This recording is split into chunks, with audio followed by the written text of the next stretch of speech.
Chairman Naresh Patel હાલમાં media સાથે વાતચીત કરી રહ્યા છે. સીધા જઈએ આગળ મહેસાણા સુધી પ્રવાસ છે. નરેશભાઈ, બીજો એક પ્રશ્ન એ છે કે જે રીતે પેપર ફૂટવાની ઘટના આપણે પણ ખ્યાલ હશે, કથિત રીતે જે ઘટનાઓ સામે આવી છે, યુવાઓનો ઘણા સમયથી મહેનત કરતા હોય છે, પરંતુ આ રીતે જે ઘટનાઓ જ્યારે સામે આવે છે પેપર ફૂટવાની, કઈ રીતે તમે આ સમગ્ર ઘટનાક્રમને જોઈ રહ્યા છો? કારણ કે આવી અનેક ઘટનાઓ છેલ્લા 4-5 વર્ષમાં બની છે ગુજરાતની અંદર. બિલકુલ બહુ દુઃખની બાબત છે. આ ઘટનાઓ આવી બને છે અને એના સરકારશ્રી ખૂબ જ કડક પગલાં લે એવું નિવેદન કરું છું. બિલકુલ પાટીદારોના આંદોલનના કેસો ખેંચવા માટે રજૂઆત કરી ત્યારે મુખ્યમંત્રીશ્રીએ બહુ સારી રીતે વાત સાંભળી અને તાત્કાલિકપણે આ કેસો પાછા ખેંચાય એવી સૂચના પણ આપેલી. ખોડલધામ 21 તારીખના પાટોત્સવની અંદર આપ રાજકીય બાબત કોઈ ન પૂછો તો સારું.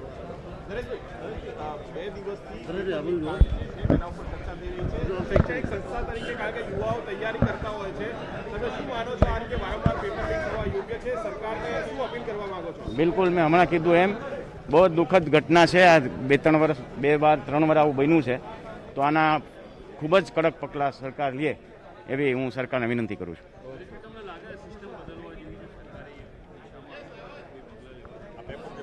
બિલકુલ આ જે પેપર ફૂટે છે એના કડક પગલાં લઈ અને સિસ્ટમમાં જ્યાં સુધારો કરવો પડે ત્યાં સુધારો પણ કરવો જોઈએ.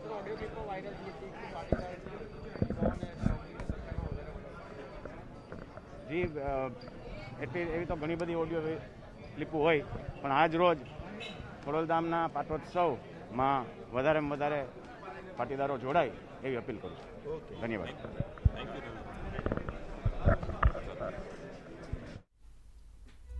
પાટીદારો પરના કેસ પાછા ખેંચવા માટે સીએમએ સૂચના આપી છે તેવું નરેશ પટેલે કહ્યું છે. ખોડલધામના ચેરમેન છે નરેશ પટેલ, તેઓ આજે ઉત્તર ગુજરાતના પ્રવાસે છે. પેપર લીક અંગે જ્યારે તેમની સમક્ષ વાત કરવામાં આવી ત્યારે તેમણે કહ્યું કે પેપર લીક થયું છે, ખૂબ જ દુઃખદ બાબત છે અને આ મામલે જે પણ કોઈ જવાબદાર હોય તેમના પર કાર્યવાહી પણ કરવી જોઈએ. આગળ આવી ઘટનાઓ ન બને તે માટે પણ ધ્યાન રાખવું જોઈએ તેવું નરેશ પટેલે જણાવ્યું છે. તેઓ આજે ઉત્તર ગુજરાતના પ્રવાસે છે અને સિસ્ટમમાં જ્યાં સુધારો કરવો પડે તેવું પણ આ પેપર લીક મામલે જ્યારે તેમને પૂછવામાં આવ્યું ત્યારે તેઓએ જણાવ્યું હતું.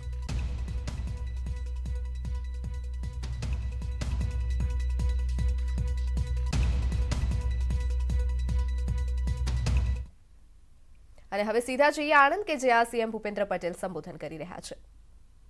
રાષ્ટ્રવ્યાપી જનચેતનાનો પ્રેરક સંદેશ આપવાના છે.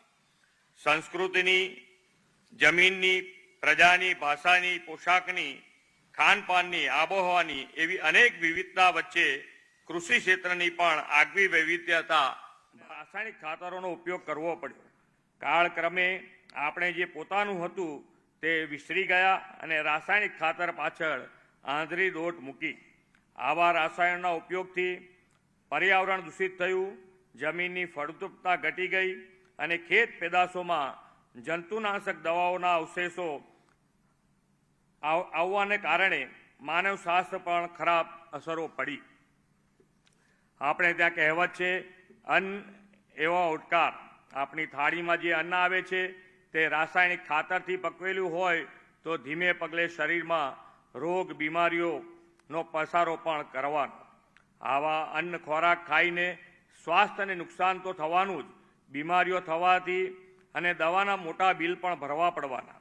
આ રાસાયણિક ખાતરો, દવાના વધુ પડતા ઉપયોગથી પકવેલ ખેતી પેદાશો આરોગતા લોકોમાં કેન્સર, મધુમેહ, ટીબી, હાર્ટ એટેક અને અન્ય રોગોનું પ્રમાણ પણ વધતું જોવા મળ્યું છે. એટલું જ નહીં, મોંઘા રાસાયણિક ખાતરો અને કીટનાશકોના ઉપયોગથી ખેડૂતોને પાક ઉત્પાદન ખર્ચ પણ વધ્યો છે. આ બધી પરિસ્થિતિ સામે લડવા તેમજ જળ, જમીન, પર્યાવરણ અને માનવ સ્વાસ્થ્યનું રક્ષણ કરવા માટે હવે બેક ટુ નેચર, પ્રાકૃતિક ખેતી તરફ વળવું એ જ શ્રેષ્ઠ વિકલ્પ છે. પ્રાકૃતિક ખેતી કુદરતના સિદ્ધાંત પર આધારિત ખેતી છે. ફક્ત એક દેશી ગાયના ગોબરમાંથી અને ગૌમૂત્રમાંથી જીવામૃત બનાવી 20 એકરમાં ખેતી થઈ શકે છે. આજે વિશ્વના મોટા ભાગના દેશોમાં આવા નેચરલ ફાર્મિંગ, ઝીરો બજેટ ખેતીથી ઉત્પન્ન થયેલા ખેત ઉત્પાદનની બહુ મોટી માગ છે. વર્લ્ડ માર્કેટ આવી પ્રોડક્ટ માટે ખુલ્લું છે. પ્રધાનમંત્રી શ્રી નરેન્દ્રભાઈ મોદી 2022 સુધીમાં દેશના ખેડૂતોની આવક બમણી કરવા કૃતસંકલ્પ છે.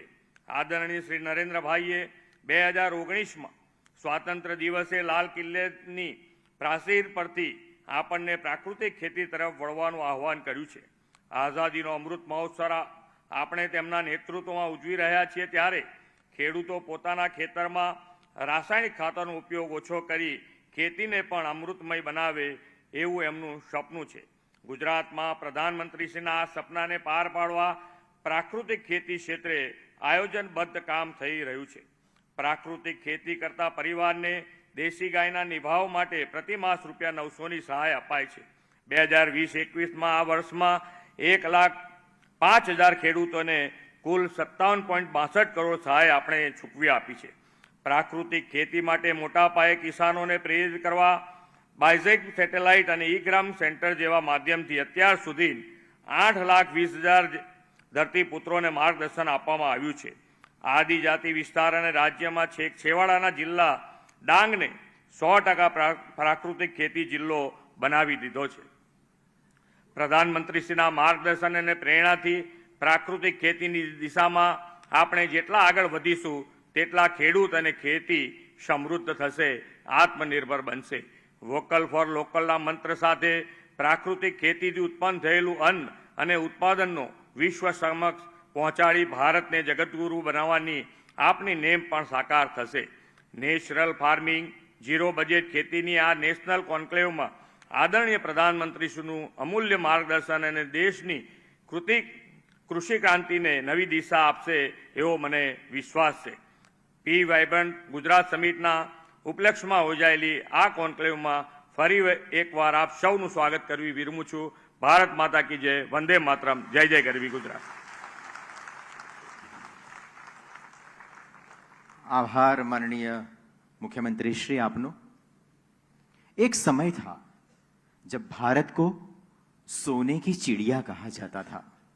इतना ही नहीं, हमारे यहां घी दूध की नदियां बहती थी, क्योंकि उस समय हम परंपरा से जुड़ी और प्राकृतिक खेती करते थे। खाद की जगह गोबर और कीटनाशक की जगह गौमूत्र का प्रयोग होता था। बदलते समय के साथ रासायनिक खाद के उपयोग से देश में अन्न उत्पादन तो बढ़ता गया, पर प्राकृतिक खेती से हम विमुख होते चले। अब समय है back to basic, back to nature का।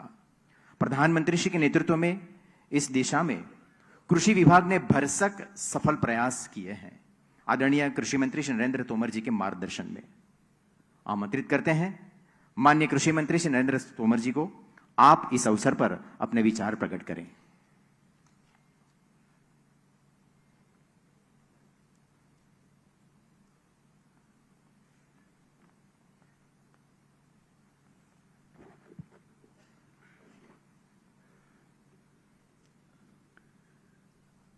आज के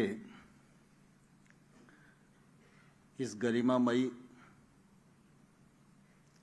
राष्ट्रीय कृषि सम्मेलन में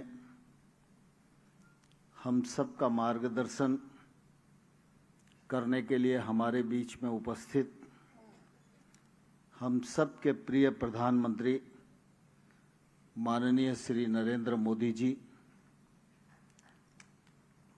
गुजरात राज्य के माननीय राज्यपाल आचार्य देवव्रत जी।